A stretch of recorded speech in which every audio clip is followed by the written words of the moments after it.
Today in Matt's class, we are going to talk about how to illustrate the technique handheld.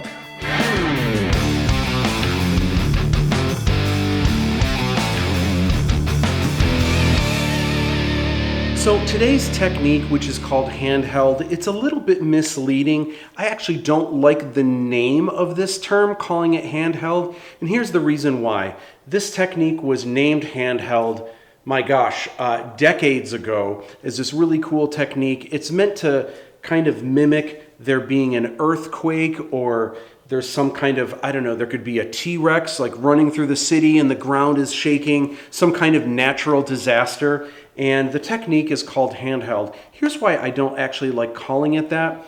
Because we have a lot of movies and television shows today where the entire thing is quote unquote handheld. Not because it's a giant natural disaster, but we have shows like The Office, and we've got those found footage movies like Cloverfield and The Blair Witch Project, where it's meant to feel a little bit more amateur. And by doing that, by having just a general handheld feel, in some ways, it almost feels a little bit more realistic. It feels a little bit more personal because the shots aren't perfect. You know, there's a little bit of shake to them naturally. So that can be a really cool effect.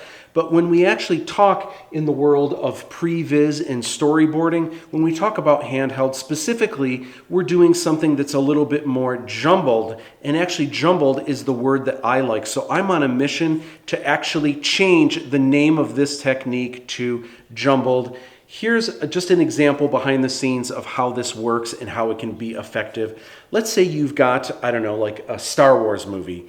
And let's say we have an establishing shot. We see the Millennium Falcon. It's flying through space, and it seems like everything is okay. We cut to inside the cockpit, and let's say no one's in there. It's on autopilot. No big deal. They're flying to their next destination. Then we cut to the back cabin where, let's say, Chewbacca and the droids, they are playing hologram chess. Luke is training to be a Jedi with that little probe thing that's flying around. Everyone is having a ball. Well, let's say that now we cut to another establishing shot and we see that the Millennium Falcon is headed straight for an asteroid field. And obviously the people inside the Millennium Falcon do not realize this. So let's say at the moment that the Millennium Falcon is about to crash into a bunch of asteroids, we've got everyone hanging out in the cabin. And then obviously once everything happens, everything is going to go haywire, and there's going to be sparks everywhere, loud noises, and it is going to be cray-cray, as we call it. Now, when filming something like this, it's actually very simple to do. What happens is you've got everyone hanging out on the set. The set does not have hydraulics. It's a room just like this one. It's decorated to look like the inside of the Millennium Falcon. And what happens is you've got everyone acting normal. You've got someone off screen that says 1, 2, and then on 3, there's a lot of things that happen. One is you've got people with giant foam pieces behind the camera. They're actually taking these foam pieces, they're tossing them over like this so that it looks like things are dropping in front of camera, which makes it look like things are falling from the ceiling. They've also got sparks shooting everywhere. They've got hydraulic smoke, like there's just things being released and steam and everything. You've got the actors that are going, whoa, whoa, moving like that. Most importantly, the person that was holding the camera was holding it completely still, and then on 3, when everything goes crazy, James, what does the camera do? Exactly. And it's funny because a little bit goes a long way. If you take the camera and go like this, oh my gosh, you're probably watching this now getting really sick, right? So usually a little bit goes a long way, and that actually feels, especially if someone's going like this, like that actually feels like there was just an earthquake. Plus there's lots of awesome sound effects that'll do this. So I'm actually on a mission, because we have so many shows and movies that are all handheld, to kind of have that look of The Office, and it's just kind of like an amateur kind of documentary production. I don't like using the word handheld because I think that confuses a lot of people. So I'm on a mission to actually change this technique. Instead of calling it handheld, I want to call this technique jumbled.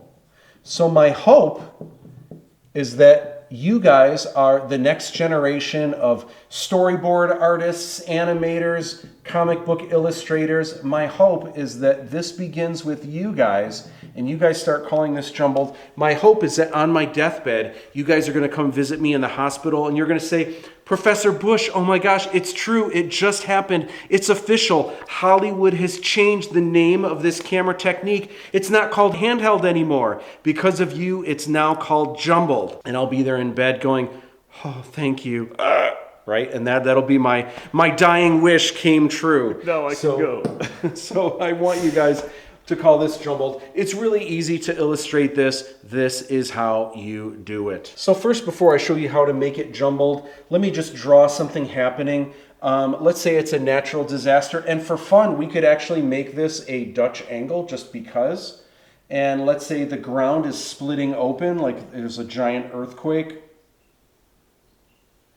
Like so, and so we've got kind of the earth splitting apart, kind of like so. Maybe there's this person over here covering their ears. Earthquakes are loud. I don't know if any of you have ever been through an earthquake before. If so, in the comments, I want to hear about it, because I was in Los Angeles in '94 during the big earthquake out there. And it was pretty serious business. There was an entire mall. Thank goodness it happened at like 4 in the morning. It was a giant mall where the entire top floor collapsed into the bottom floor. If that was during the day, oh my gosh, it would have been awful. There actually was a security guard that was supposed to be there and probably would have been killed if the security guard was in the mall. Thank goodness he wasn't supposed to leave. He left to go get Taco Bell. And oh my gosh, then the earthquake happened. Taco Bell actually saved this guy's life. How cool is that? Tacos save lives. Oh, don't you know it? So let's say there's this person here that's kind of falling back going, I'm falling and I can't get up. And then let's say there's giant asteroids also. In addition to the earthquake, there's giant falling through the sky.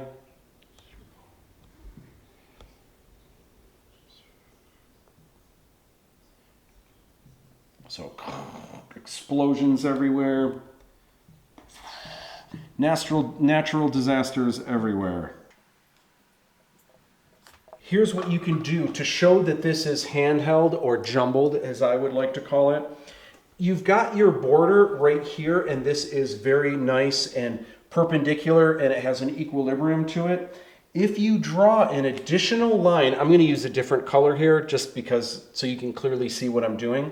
But if you draw another border slightly off kilter, like so, this kind of indicates that it's shaking. There's another thing I like to do, and this is just me, this is my own personal taste.